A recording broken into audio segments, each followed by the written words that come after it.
If you want to improve your in-ear monitor mix, I'm going to show you exactly how to do that in this video. Maybe you are struggling to get a clear mix, maybe it sounds overdriven or muddy or just not full enough, or you just can't hear the separation of all the instruments. I'm going to show you exactly the 5 phases that you need to apply to improve your in-ear monitor mix in this video. We're going to start with the source sound, then we're going to go to gain staging and signal flow, then we're going to look at our sound console, and I'm going to give you some EQing tips to EQ things for your in-ears. Then we're going to actually talk about your personal mix, and lastly we'll talk about the in-ear monitors themselves. And the truth is, every single one of these phases matter to getting a great sounding in-ear mix. So don't skip any of the parts of this video, watch the whole thing, and then go apply it to make your in-ear mix sound better at your church. All right, let's jump into phase 1, which is improving the source sound.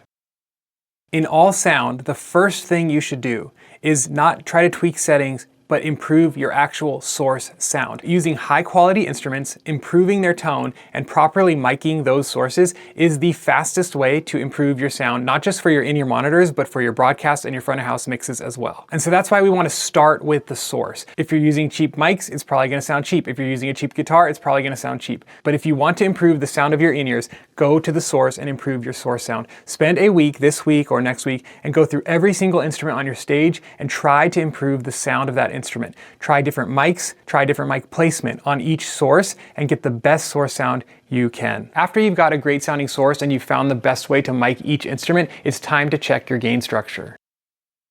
If you're not sure what gain structure is, I encourage you to take our audio mixing mastery course, which I will link below with a 20% discount applied. But gain structure is critical, not just at the console, but all the way through the signal chain, and I'll talk you through that in just a second. The reason that gain structure is so important is that if your instruments are gained too low, then they're not going to have enough resolution or quality to the signal. And if they're gained too high, then they're going to be overdriven and have that kind of crunchy, distorted sound, which is not something you want. You want clarity. And so the secret to great gain structure is to dip it in the mustard. And what that means is on your meter, when you're looking at your signal coming in, you want it to be mostly green, but dipped a little bit in the yellow at the top of the signal. So that's why it's called dip it in the mustard, because just the tip of the signal will be a little bit yellow at the highest volume moments. So whenever the signal is the strongest, it should just be showing a little bit yellow. And usually what this translates to in terms of numbers on a console is negative 16 dB, negative 16 decibels. And so what you want to do is you just want all of your channels to be mostly green with a little bit of yellow on top. When you see a little bit of yellow on the loudest moments of a singer or a band playing, that means you have a proper gain structure. The fastest way to do this is either get your band up on stage and have them play and just go through each channel and gain it until you see negative 16 dB, or just you see a little bit of yellow at the top of each channel when they're at their loudest moments. Or if your sound console has a digital sound check capability, you can actually play last week's files, like your band's recording, through your console and just go through and adjust everything to the proper gain structure. That's the fastest way to properly set the gain. Now, every musician's going to be a little bit different and every instrument's going to be a little bit different, so ideally you should do this every single week, where when the musicians come in, you are setting the gain at the very beginning of sound check or rehearsal. So dip it in the mustard at the console. That's your very first step of getting proper gain structure, but it doesn't end there. The truth is there are many links in the chain from your source signal sound to your ears, and you don't want to overdrive the signal at any one of those steps. So I'm going to quickly show you how to check all of that to make sure you're not overdriving your signal, and then I'll come back up here and show you some EQ tips for getting a great sound from your console to your ears. So your audio signal is coming into your console where you're going to gain it properly the first time. From there, it's going to an aux send or a monitor send where you're usually controlling it from an iPad. I'll show you a few tips about how to not overdrive it there. From the aux send or the monitor send, it's usually going to a wireless unit, which sends it to your wireless receiver or your body pack, or possibly to a wired headphone amp. And at every single step of the way, you can overdrive the signal, and then your in-ear mix is going to sound gross. So let's go back through that chain and make sure we're not overdriving it anywhere. So on your iPad mix, make sure you're not turning any channel up too much. You should never be above 0 dB on any channel. So you can see on all of my channels, vocals, drums, percussion, all of them are well below 0 dB. I'm at -9, -10, -8, -11. And you never want to boost it up past 0. So if this is 0 and you start to get in the plus category, you potentially are going to be clipping the signal that's being sent from that fader to your master fader, which is going to clip your overall thing. So you really want to keep your faders well below 0, and don't turn up your master fader past 0, because you're going to be clipping the signal that's sent to your wireless transmitter or to your wired headphone amp. If your master fader is clipping, then you're going to have distorted, crunchy, nasty sound in your ears. So make sure that you are not clipping on your master output there. Then check your wireless transmitters to make sure you're not clipping there. Your signal should be below 0 dB. You shouldn't see any red on the meter, and it should just be mostly green. And if you need to adjust the digital gain to gain it down, go ahead and do that so that the signal that's actually coming to your transmitter is clean. Now that you've checked every step in the signal flow, you know that nothing is overdriving, everything is clean signal, and you can go ahead and turn it up on your body pack knob. That's where you want to actually adjust your master volume for your ears. We will get to the ears at the end of this video. Now let's move into phase 3, which is some EQ for your ears at the console. All right, phase 3, let's clean up the sound that's actually coming to our ears with some subtle EQ. Now, ideally, you have a separate console for mixing your ears, or you are able to digitally split your signal so that you can have one channel for front of house, and that same channel can also be EQ'd separately, differently for your in-ear mix. Because what sounds good in the house might not necessarily sound good in your ears. Your ear canals are very different than the room, and your in-ear speakers are very different than your PA. And so you ideally want to be able to EQ your ear channels differently than the PA. And so usually larger churches will have a separate console just for mixing ears, and consoles are getting cheaper and cheaper, so you can actually get one for around $1,200. It's a little rack mounted unit by Behringer. Or if your console has enough channels, you can actually digitally split your single channel into 2 different channels. So my vocal mic will have one vocal mic channel for the PA and one vocal mic channel for my ears. And every console is going to be different, so look up how to do that. But you want to take a single input and digitally split it into 2 different channels, and then you can begin modifying each channel for the ears and for the PA. And one last thing, if you do digitally split all your channels, I would encourage you to put all of your in-ear channels on a separate fader bank. So you have your front of house PAs all on one fader bank, and then you change fader banks, and now you have all your in-ear channels on a separate fader bank, and you can manipulate those for the musician's ears. If you don't have separate consoles or the ability to split your channels, then you're just gonna have to compromise and find an EQ that works both well for the house and is decent enough for your ears. But let's say you do have the capability and you've already split your channels. Let me show you a few tips on how to EQ them. The first thing you're going to want to do is use a high pass filter to clean up all the low frequencies on all your microphones and any instruments that don't need super low frequencies. Really, you should use a high pass filter on basically everything except for the kick drum and the bass. And that's immediately going to just remove all of this super gross noise and ultra low end that you don't actually need in your mix. So put a high pass filter on all your vocal mics up to 120 hertz. It could be more than that if it's a female,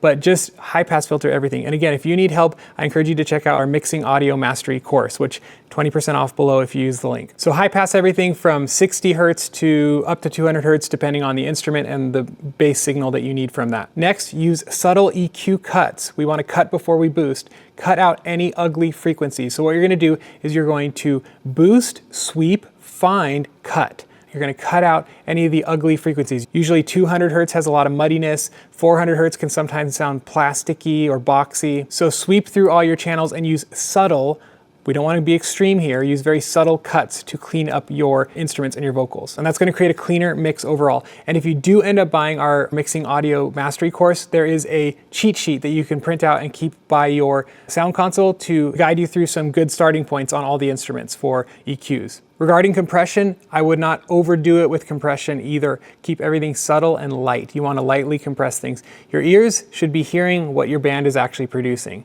because then you don't know if you're playing too hard or if you're playing too harsh or if your guitar sounds harsh. You want to produce the most natural sound possible, but you can use a little bit of light compression on certain instruments that have a huge dynamic range just to kind of keep them more in control. So now that we've done that, let's hop up on stage and move into phase 4, which is actually building our personal mix. All right, now that our individual channels are sounding better, let's go ahead and make a mix for our ears. This is where you're gonna get to be creative and make it sound how you want. And that's the first thing I wanna say is every single musician's mix is going to sound different, because the drummer is probably not gonna need to hear the same things that the background vocalist is gonna need to hear. The drummer is probably gonna need to hear a lot of click, a lot of himself, a lot of the bass, the MD, maybe some keys, but he's probably not going to care too much what the background vocalists are doing. Whereas the vocalists, they're going to want to hear a lot of the vocals and a lot of the tonal instruments like the keyboard and the lead singer. And so you are going to have different mixes for everyone on your team, and that's okay. Build a mix that sounds right to you. I'll show you my mix right now and you'll see my acoustic guitar is loudest. It's one of the loudest things. Click is very loud because I like to be very in time. My music director is very loud. And then my own voice, if we ungroup this here, my voice is the loudest voice. Of course, it's going to be loudest. I need to hear myself. And so mix for what you need to hear most, but still be sure that you can hear everything else. You really do need to hear everything else on stage as well so that you can be aware of what's happening on the team. Never completely turn somebody off, okay? Even if you have to bury them pretty deep, you should at least be aware of what they're doing. And I encourage you to build your mix during sound check. And sometimes it helps honestly just to turn all your faders down, like restart over, refresh the mix, build from scratch. You don't have to do that every week, but every so often, maybe do a full reset where you turn all the faders down, you have the click up, and the drummer starts playing with the metronome. You turn up your kick drum first, your snare second, then some toms overhead, and you get a good drum mix. Then you add your bass, have your bass player start playing. So you could loop a chorus of a song over and over and over, and then add the bass in until you can hear it to a level that you like. And then have the electric guitar player come in and then add that in. And pretty soon you start to hear all the band coming into where they're supposed to be and where it sounds good for you. Then have the lead vocalist sing and then have the harmonies come in. And once you do that, now we need to pan everybody. If you've never used panning, this is very important. Now, not every single in-ear system is stereo, but many of them are. So if your system is a stereo mix, meaning it has a right and left channel, then you can pan your band around to different positions in your ears, and that creates separation. So many worship leaders and musicians don't ever pan anything, and then everything is kind of crowding into one spot. And so what you want to do is you want to fan them out across your ears from right to left. And what I like to do is I like to have it correspond with where people are standing on the stage. So if I'm on stage like this and I have the bass player back here, then I'm going to pan him in my right ear. And if the keys player is over here, I'm going to pan him in my left ear. Maybe not all the way left, but maybe somewhere over there. And then for vocals, like I like my vocal right down the middle because it sounds like it's coming out of my face.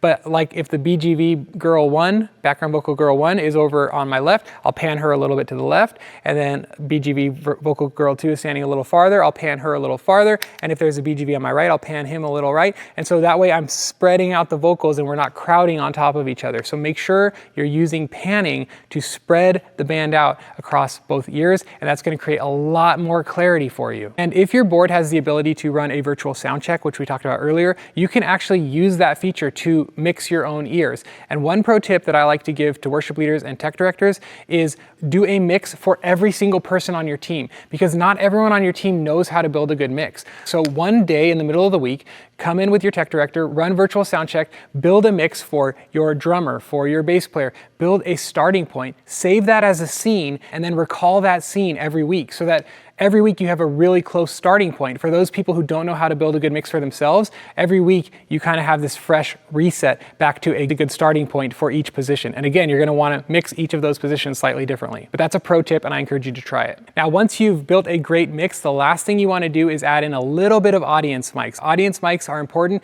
to create that more spacious feeling in your head. Sometimes it can feel really weird to be plugged up like this and not hear the room. And so using audience mics really helps you feel connected to the people and to the room and to the experience, and to feel more natural, have a more natural sound in your ears. Let me give you a couple tips about audience mics. We use these Sennheiser mics for audience mics, and notice where they're placed. Number one, they're not in front of the PA. Number two, they're high enough above everyone's heads so that you're not just picking up that one lady in the room. You got to have them pretty high so that they're picking up the overall room. Number three, shotgun mics usually work best. Tip number four, they are behind the PA, so the PA is right there. You do not want your audience mics in front of the PA, or all you're going to get is a bunch of mud. We have a right one, which we pan to our right ear, and we have way over there our left one, same spot, way above people's heads. You can barely see it sticking out over there.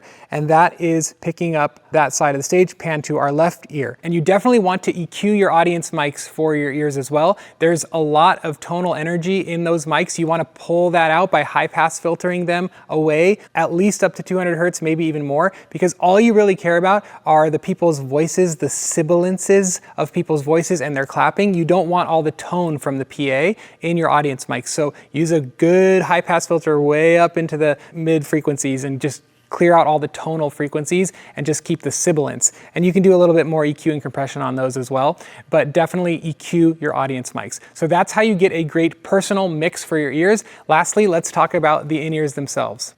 So there are all sorts of in-ear monitors out there, from these cheap $17 Chinese ones, which actually sound really good. We actually buy these for all of our team members when they come on our team because they're so cheap and they sound so great. And I'll show you where we store these later because we found a really cool storage solution. So you've got these $17 cheap Chinese ones that do sound good. I'll link them below. And then we've got these very expensive 64 audios. These are A12Ts, ranging up to, I think these are like $2,000 if you don't have a scholarship. By the way, A64 Audio does offer church sponsorships, not like full sponsorship, but they reduce the price, so reach out to them. But whether you are using cheap ones or good ones, I'm gonna encourage you to wear both ears, and I'll tell you why. Don't just have one here and one dangling down here. I know it can be weird to plug up both ears. That's where the audience mics help. If you can't stand the feeling of being totally plugged up, then just at least put it in a quarter of the way. And there's a reason for this. God made your ears in pairs. Okay, you have two ears for a reason. And he did this crazy thing, I don't even know what it's called, but when you listen to something with both ears, God gives you a 6 decibel boost of what you're hearing. So he artificially boosts what you're hearing by 6 dB. It sounds more clear, more full, more rich when you use both ears at the same time. If you take one ear out, you lose that artificial 6 dB boost that God gave you naturally, and you have to artificially crank up your volume by 6 dB, which over the long haul, you are just jamming that eardrum and those tiny little hair follicles on your ear that pick up sound, you are just like blasting them with sound. So I encourage you to wear both ears for the sake of your hearing health. You want to do this for a long time. You don't want to blow out your ears. So wear both ears. And like I said, if you have to, sometimes I'll just kind of like rest it in the ear canal so I can kind of hear the second channel. But don't just pull it out all the way, okay? That's for your hearing health. That's the first thing about your hearing health. The second thing is kind of gross, but maybe once a year or once every 2 years, go to an audiologist and have them blow out any wax with some water. Because what happens is your ears naturally seep wax out the sides, but every week, twice a week, you're jamming these things into your ear canals and it's pressing and compacting the wax in there, which actually over a long term can turn into a little ball and like rest against your eardrum, and you can actually go deaf, temporarily deaf, because you have wax pressed against your eardrum. So go and pull out your wax. It's gross, but it's very helpful and you will hear more clearly. Now let me show you our little storage solution that we use for our band's in-ears, and then I'll tell you one last tip to get a better mix from your ears. So we are in our green room and we found this very cheap little Craftsman nuts and bolts drawer from the hardware store, actually Amazon, I can link it for you. And we just labeled everybody to have their own little nuts and bolts drawer, but they don't use it for nuts and bolts, they use it for their in-ears. And so after service, when they're done, they just come in here and stick it into here.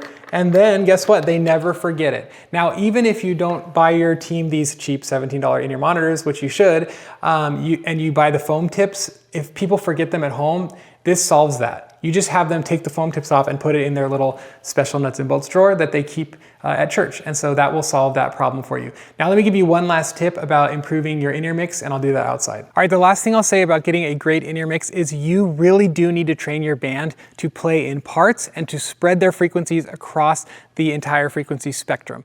If all of your band is playing chords in the one position down here on their neck, and they're all crowding the mid-range and no one's really covering the bass frequencies and no one's really covering the top frequencies, you're just gonna have mid-range mud. So you need to teach your band to play in parts and to spread their parts across the frequency spectrum to use the full range of frequencies that God gave us. When they do that, you're immediately gonna see an improvement in what you hear in your ears. So it really does come down to the source and the team and the band. And if you need help training your band how to play this way, we have a musical excellence course in the Academy, and I will link that course below, also with a 20% discount applied automatically to that link. So if this video helped you, hit subscribe and the like button, and while you're down there, check out all the links that I mentioned to help you improve your worship ministry. And if you try all this and it helps improve your mix, let me know in the comments. Just say, I did it and it worked. I'd love to hear from you. So see you in one of the courses, hopefully, or I'll see you in the next video here on YouTube. God bless you. Have a great day.